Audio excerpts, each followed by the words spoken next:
Hola compañero, espero que se encuentren bien. En el día de hoy vamos a exponer el tema número 4 que tiene que ver con ruidos. A continuación expondremos el tema y daremos a conocer todos los reglamentos y demás asociados al mismo.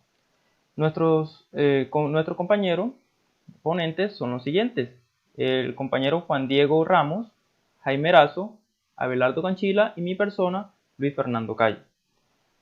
Antes que nada, iniciemos con una pequeña reflexión referente al tema, una de las cuales nos dice lo siguiente: unos dicen que un mundo sin ruido no es un mundo. Yo digo que un mundo sin descanso y salud tampoco lo es. Aquí brevemente podemos ver lo que se relacionan estos tres, estos tres palabras clave, como lo es el ruido, el descanso y la salud. Y vemos cómo estas están interrelacionadas de una manera tal no muy favorable para lo que es el descanso y la salud de todos nosotros. Entonces vemos que cuando hay un ruido excesivo o un ruido, en realidad es algo perjudicial para nuestra salud y para nuestro descanso. Otra reflexión sería pensar que quienes se quejan por el ruido son unos aguafiestas en no tener ni idea de la molestia que esto ocasiona. Entonces, ¿a qué llegamos con esta reflexión? A que por favor, antes de generar un ruido, que es algo bastante fastidioso, y de considerar que la persona quien se molesta por dicho ruido es un aguafiesta, hay que ser conscientes de que este en realidad nos está ocasionando un daño y que perjudica nuestro descanso y al mismo tiempo nuestra salud tanto física como mental. Habiendo dicho eso, iniciamos con lo que tiene que ver con la normatividad en Colombia sobre esta temática. Entonces podemos ver dentro de ella que el decreto ley 2811 de 1974, junto con la ley 04 del año 1979, generalizan todas estas problemáticas ambientales y en el año 1983 se estipula la resolución 8321, que lo que pues deja ver es donde se dictan las medidas de protección y conservación auditiva en las personas a nivel de todo el territorio nacional como tal. Antes que nada, pues para hablar de todo esto, debemos tener claro lo que es la diferencia entre sonido y ruido, que son dos conceptos pues que normalmente escuchamos a diario, pero que no tenemos a veces muy claro lo que significa cada uno. Entonces podemos definir el sonido como un fenómeno físico que estimula el sentido de la audición, es decir, el oído, y a través de unas ondas acústicas que son productos de las variaciones de las diferentes presiones, resulta un movimiento vibratorio en el aire o en el agua, que son los medios más comunes de propagación del sonido, y pues o cualquier otro, digamos, medio de transmisión. Entonces básicamente es un fenómeno físico que a través se propaga a través del aire o del agua y estimula el sentido de audición. Eso viene siendo un sonido. Ahora bien, un ruido viene siendo aquel sonido, o sea, es un sonido de igual forma, pero que es un sonido no deseado que resulta desagradable y causa molestia a la audición. Y esto pues a su vez causa molestia y genera un riesgo para la salud tanto física como mental o psicológica de todos nosotros. Ahora volviendo nuevamente al marco legal sobre el ruido, podemos ver varias resoluciones que contemplan todas estas leyes y reglas que regulan el ruido, en este caso en nuestro país. Entonces tenemos la resolución 1792 de 1990, por la cual se adoptan valores límites permisibles para la exposición ocupacional al ruido, es decir, que se regula el nivel de exposición que normalmente podría admitir o aceptar una persona dentro del marco de su ocupación. Tenemos la resolución 8321, que es de 1983, por la cual citan unas normas sobre la protección, conservación de la audición, de la salud y el bienestar de las personas por causa de la producción y emisión de los ruidos. Tenemos también la resolución 0627 del 7 de abril del 2006, por la cual se establecen normas nacionales sobre la emisión de ruidos y el ruido ambiental. Entonces, todo este conjunto de resoluciones y normas lo que hacen es que garantizan y protegen y regulan pues la forma de los ruidos que son permisibles a nivel de ambiente y a nivel laboral. También tenemos la resolución 1790 de 1990, ¿verdad?, que nos dice, o que adopta los valores permisibles, que es relativamente está asociada a la primera, a la 1792, los niveles de exposición de ruido ocupacional. Y tenemos la ley 37 de 2003 de 17 de noviembre del ruido que hace la regulación de la contaminación acústica. Esta fue modificada el 7 de julio del 2011. Ahora bien, la medición de ruido. Hablemos sobre la medición de ruido. La medición de ruido, como lo habíamos mencionado antes, es un sonido como tal, pero tiene distintas intensidades. Como tiene distintas intensidades, estas se miden en una determinada unidad. Su unidad se denomina decibelios. Los decibelios son una escala de medida que no es normal, sino que es una escala algorítmica. ¿Esto qué quiere decir? Esto nos indica que un pequeño aumento en esta escala de decibelios, por muy pequeño que se vea, lo que hace es que en realidad es un gran aumento en el nivel de ruido. Normalmente consideramos que va a ser una escala pequeña, entonces por tanto si aumenta no va a ser mayor la cuestión, pero por ser una escala de medida algorítmica, realmente por muy pequeña que sea el cambio, va a ser un gran cambio o un cambio significativo. Dentro de las unidades de medida logarítmica tenemos pues varios ejemplos. Aquí podemos ver en la tabla, vemos ejemplos. En este caso, el umbral de audición que viene siendo 0, vendrá siendo 0 decibelios, y tenemos una variación de intensidad de 1 kilopascal, ¿cierto? Y vemos a ver cómo va creciendo de manera logarítmica los números en kilopascales, y de este lado también que va aumentando de 10 en 10 los niveles, en este caso de decibelios. Ese vendría siendo la intensidad sonora. Vemos cómo va, y el máximo tope en este caso de 130 decibelios, que corresponde a lo que vendría a generar un avión a reacción despegando de una pista como tal. Y acá podemos ver reflejado más fácilmente lo que es la intensidad del sonido en decibeles, en donde podemos apreciar que sin riesgo están asociadas lo que son las que van del 0 al 80. Entonces de 0 a 80 decibeles o decibelios estamos asociados a sin riesgo. Ya en una escala de 80 a 90 vemos lo que es el límite de nocividad. O sea que a partir de los 90, toda esta parte roja que va hasta los 115 decibelios, ya estamos presentando peligro. Esto nos quiere decir, o sea, tenemos sonidos que son nocivos para nuestra salud como tal. Entonces, ya sonidos o ruidos que pasan de los 115 en adelante hasta 140 y demás, están clasificados en los sonidos excepcionales o de daños irreversibles. O sea, son sonidos excepcionales que son bastante perjudiciales o dañinos y que ocasionan daños irreparables en muchos casos para nuestro sistema auditivo. Aquí tenemos algunos ejemplos. Podemos ver que las discotecas y bares y conciertos están entre un rango de 85 a 115 decibelios, lo cual está en una escala de rojo, o sea que estamos en un sonido nocivo.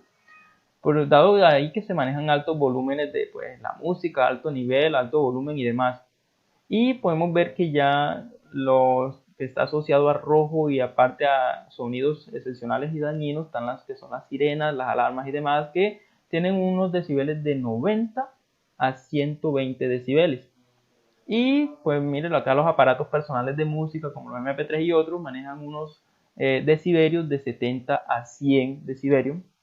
Y vemos que está en una franja, pues dependiendo del uso que se le dé y el volumen que se use, va a estar entre verde y rojo. Entonces hay que tener precaución con este tipo de aparatos. Entonces a continuación los dejo con mi compañero Juan Diego, que le va a hablar un poco más con lo que tiene que ver con los tipos de ruido. Tipos de ruido. Encontramos el ruido constante cuyos niveles de presión sonora no representan oscilaciones y se mantienen relativamente constantes a través del tiempo. El nivel de presión sonora no varía en más de 5 decibeles durante las 8 horas laborales. Ruido de impacto. Se presentan variaciones rápidas de un nivel de presión sonora en intervalos de tiempo menores. Fluctúa en razón extremadamente grande en más de 35 decibeles en tiempos menores de un segundo.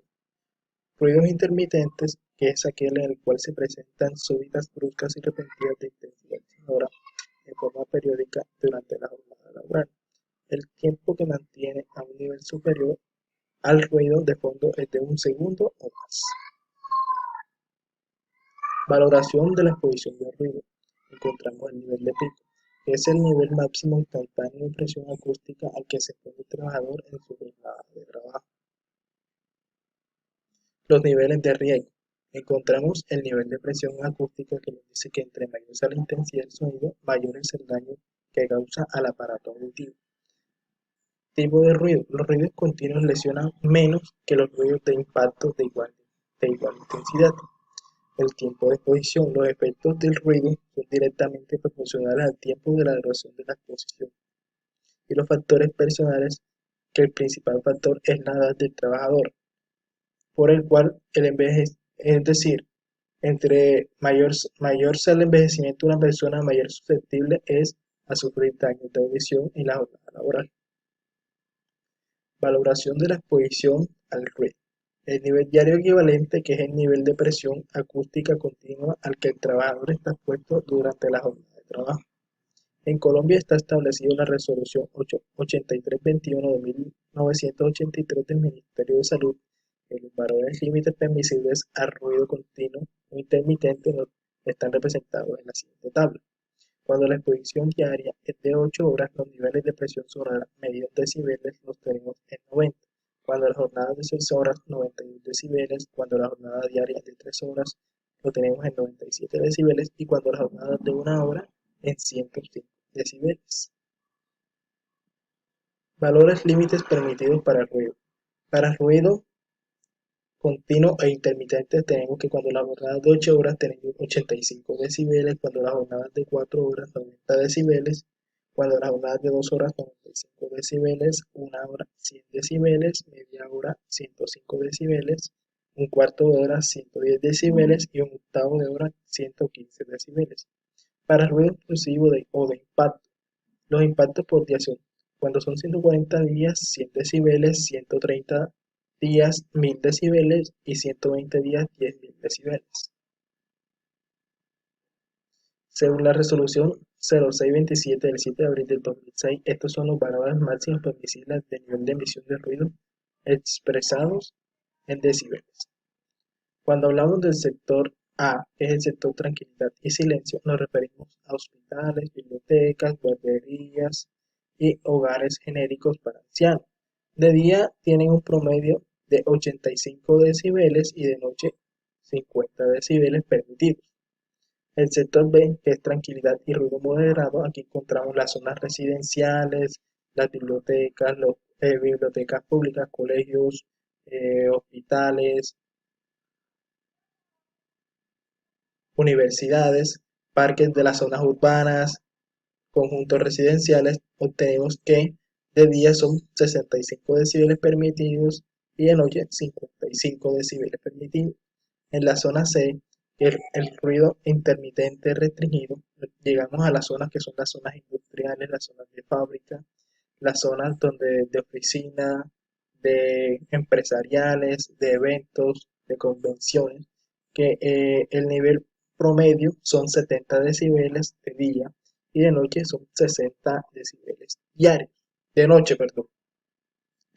Y en la zona de que es la zona suburbana o zona rural de tranquilidad y ruido moderado, aquí nos llegamos a la zona del campo, la zona agropecuaria, en donde tenemos los campesinados, los cultivos, las fábricas agroindustriales, cuyo nivel de día está permitido en 55 decibeles y de noche en 50 decibeles respectivamente. Los equipos de medición de ruido tenemos dos, el sonómetro y el dosímetro. El sonómetro es un aparato que se coloca en cualquier parte y él a través de un micrófono obtiene cuántos decibeles se están obteniendo en un lapso de 1 a 5 segundos, mientras que el dosímetro es un aparato que se coloca ya sea en el agua, en la tierra, y nos dice la cantidad de ondas sonoras que se están presentando por un intervalo, ya sea en minutos o en segundos. Y si no se cuenta con un sonómetro, ¿qué debemos hacer si no se puede conseguir un sonómetro y personal que sepa utilizarlo? Se puede emplear este método sencillo de evaluación de ruido. Colocarse a la distancia de un brazo de un colega del trabajador. Si no se puede hablar en tono normal y hay que gritar para comunicarse con él, quiere decir que el nivel de ruido del lugar de trabajo es demasiado elevado. Buenas tardes compañeros, mi nombre es Abelardo Canchila y en esta ocasión les vengo a hablar sobre el ruido. Bueno, la medición del ruido. Dentro de un lugar de trabajo, el ruido procede de diferentes fuentes, como por ejemplo pueden ser las herramientas de trabajo, los compresores o el ruido de fondo. Cabe destacar que las fuentes de ruido varían dependiendo del entorno donde se encuentra el trabajador. Para detectar todos los problemas de ruido que hay en un lugar de trabajo, lo primero que hay que hacer es medir el ruido de cada fuente por separado.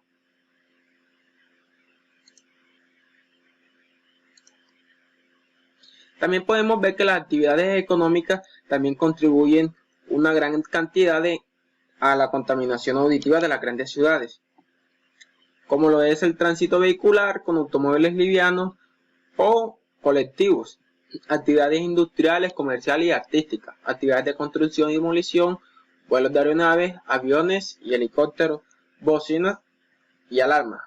Bueno, estos aportan una gran medida a la contaminación auditiva que se vive en las grandes ciudades. Los efectos del ruido sobre la salud. Los efectos de la exposición al ruido en la salud dependen del nivel de ruido y la duración de exposición que el trabajador se ha sometido a este ruido.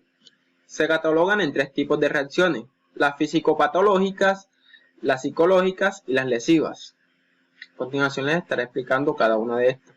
Aquí podemos ver la imagen de un oído con todas sus partes y dentro podemos ver también que nos muestran cuáles son las partes que se ven afectadas cuando hay lesiones auditivas.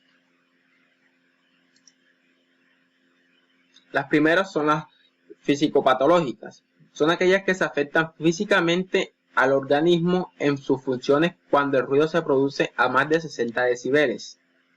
Aceleración de la respiración y del pulso, aumento de la presión arterial, problemas neuromusculares que ocasionan dolor y falta de coordinación en los trabajadores. También se ocasionan gastritis o colitis, disminución de visión nocturna, aumento de la fatiga y dificultad para dormir. Todos estos son los efectos que la contaminación auditiva puede ocasionar en los trabajadores. Los psicológicos son aquellas que afectan directamente el comportamiento del trabajador y se puede observar que ante el ruido excesivo y constante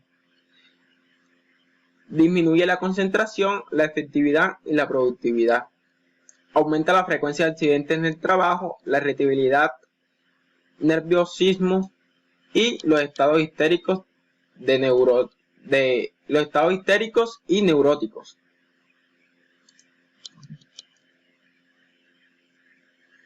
También encontramos las lesivas, que los ocasionan daños orgánicos. Cuando una persona está expuesta a más de 2 horas diarias a un ruido excesivo, se producen lesiones de mayor o menor gravedad en el oído.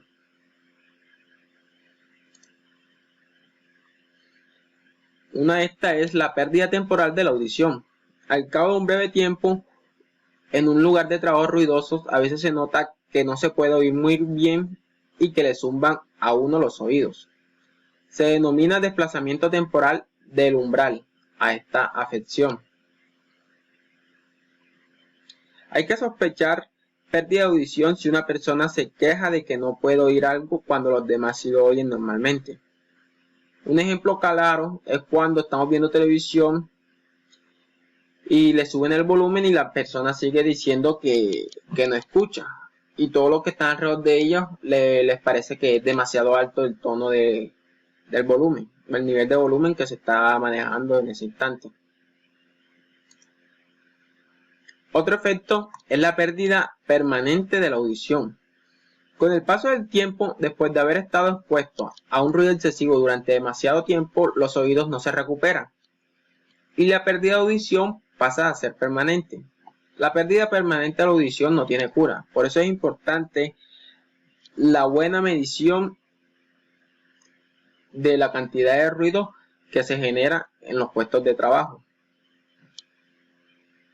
Acostumbrarse al ruido significa que se está perdiendo lentamente la audición, puesto que cuando llegan al puesto de trabajo les fastidia el ruido, pero con el pasar del tiempo dicen que se están acostumbrando al sonido o al ruido, y no es así, solamente que están perdiendo la capacidad auditiva con la que entraron a trabajar.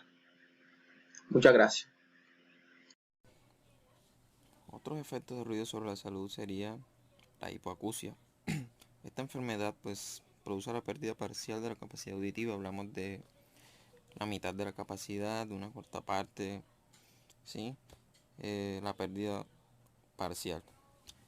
Esta pérdida parcial de la audición puede llegar desde lo leve a lo superficial, por lo que no todos los ruidos, todos los sonidos pueden ser audibles por parte de esta enfermedad.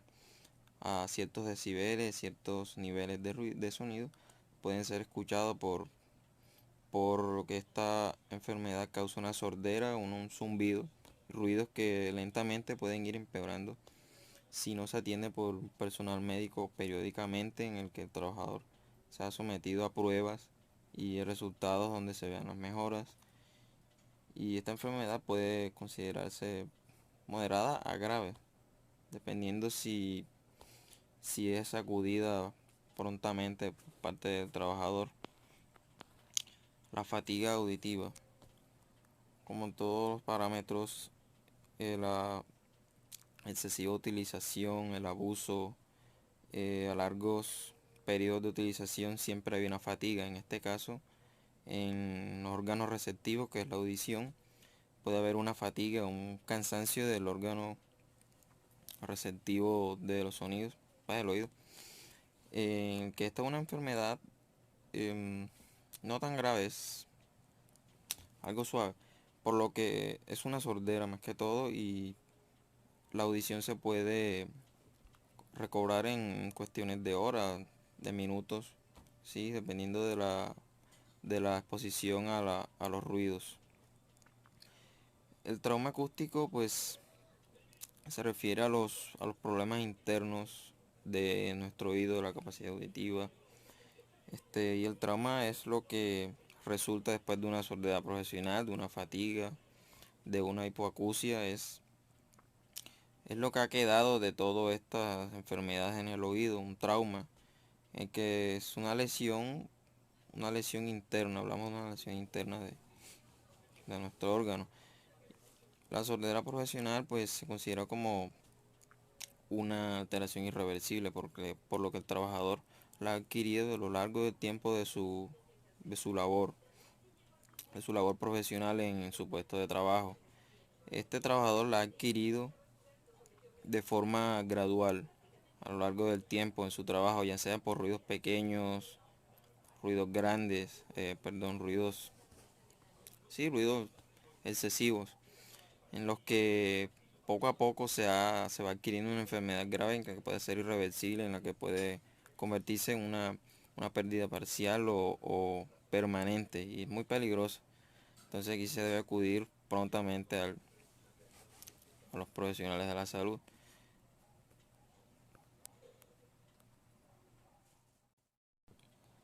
Métodos para controlar y combatir el ruido. El ruido en el trabajo se puede controlar y combatir en su fuente, en el medio y en el trabajador mismo. En su fuente, pues sería la mejor forma de combatir la fuente de estos ruidos, de estos molestos sonidos. Sería también la forma más barata, menos costosa en cuanto económicamente, Se ahorrarían métodos y tiempos personales, recursos, investigaciones y muchas otras cosas más, en el que el administrador, el jefe del lugar, podría sugerir que sus máquinas, que a todos, tuvieran un mantenimiento preventivo, correctivo, periódicamente, haciendo que estos ajustes en las piezas de máquinas disminuyan el ruido y los daños en las mismas. Sustituir todas las piezas de metal por piezas de plástico más silenciosas para que no hayan ese tipo de roces y esos craqueos molestos que producen ciertas máquinas. Aislar también ciertas piezas de máquinas que pueden ser particularmente ruidosas, vibraciones entre metales que también producen ruidos, los desajustes de ciertas tapas, sí, ese tipo de cosas. En el medio, pues si no se puede erradicar o controlar el ruido de la fuente, pues es necesario, sí, controlarlo, tenerlo bajo control. Y pues una de las mejores maneras también sería, por parte de la administración, sugerir que estas máquinas en las que no es posible reducirles ese ruido, esos sonidos que tal vez sean inevitables porque sean característicos de la máquina, pedir que las aíslen a un cierto cuarto o un bloque especial para la utilización de estas máquinas o poner barreras, ciertos sistemas correctivos para disminuir el avance de ruido hacia los trabajadores. Lo que se requiere, el punto es que el ruido no llegue tanto a los trabajadores, no lo perciban tanto para evitar ciertas enfermedades. Hay que mantener a los trabajadores lo más alejados posible de estos ruidos, y si no se pueden controlar, pues alejar la máquina. En el trabajador, pues si ninguna de estas se pudo dar y el trabajador obligatoriamente o se requiere que trabaje en medio de ese ruido, pues ya tocaría que utilizaran protecciones personales individuales como diademas, orejeras, tapones, porque ciertos trabajadores necesitan utilizar máquinas, cortadoras, tornos, qué sé yo, cierto tipo de máquinas que son ruidosas como tal, y pues ya tocaría que utilizaran implementos de seguridad como estas. Y pues desafortunadamente es la forma habitual en la que ciertas empresas tienen a sus trabajadores trabajando, pero es una forma de tratar de mitigar este problema de los ruidos. Estas son algunas de las señalizaciones que toda empresa con, con máquinas ruidosas, con ciertos niveles de producción de ruido en las que los trabajadores ya deberían estar capacitados para reconocer todas estas señalizaciones y saber qué hacer para utilizar todos sus implementos y de seguridad en cuanto a los ruidos como los tapones, o que había dicho anteriormente. Las medidas de prevención en técnicas. Bueno, estas buscan disminuir la generación de la propagación del ruido, como las medidas que había dicho anteriormente, como la reducción de ruido en el medio, en la fuente y en los trabajadores mismos. Aquí las técnicas lo que buscan es tratar de reemplazar ciertas máquinas que, si se pueden reemplazar, es mucho mejor hacerlos por la salud de los mismos trabajadores.